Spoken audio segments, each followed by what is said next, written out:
Probably the biggest thing that I learned is CPRB. That's Church, Pray, Read, Baptism. So on the first lesson, what you do is you set a soft baptismal invite. You just invite the people that when they know this is true, you ask them if they'll be baptized. And a lot of times, most of the time, they'll say yes. And on the second lesson, what you do is you invite, you set a baptismal date with the people. You say, we would like to have a goal for you to get baptized on December 5th. If you gain an answer and you know this is true, will you be baptized on December 5th? And they'll say yes, most of the time. So that gives them something to work for, and it fulfills the fact of showing real intent, that they really intend to act on what you're teaching with them. And the next thing that's important about CPRB is they need to go to church. So they need to go to church on the first Sunday too. So that first week, you invite them to come to church. And you give it like 3 weeks.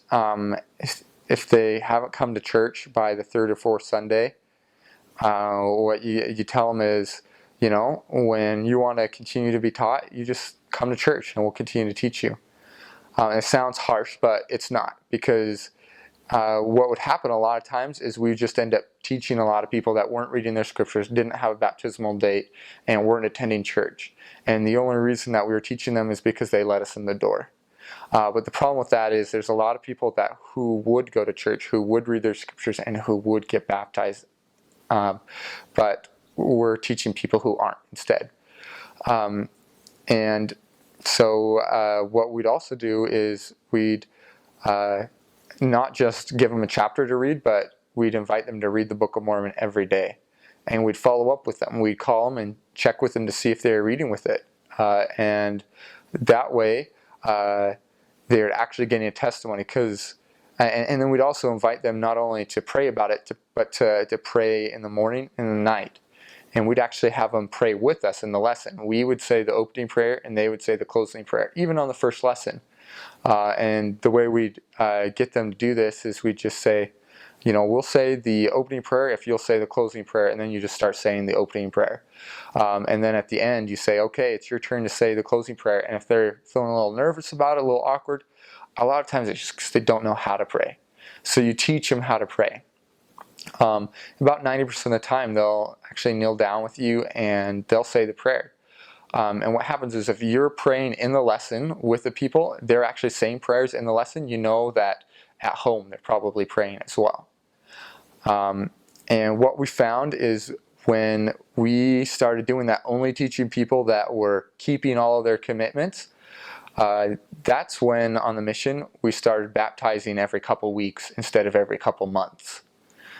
Because all of a sudden everybody in our teaching pool, everybody we're teaching was reading the scriptures, they were praying night and day, they were coming to church, and they had baptismal dates. And these people gained testimonies quickly because they were doing all of the things that Heavenly Father wants us to do.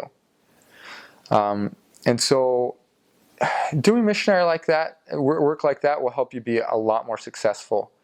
Of course, before you can implement stuff like this, you need to be 100% obedient yourself. If you expect the blessings of the Lord, you need to be obedient.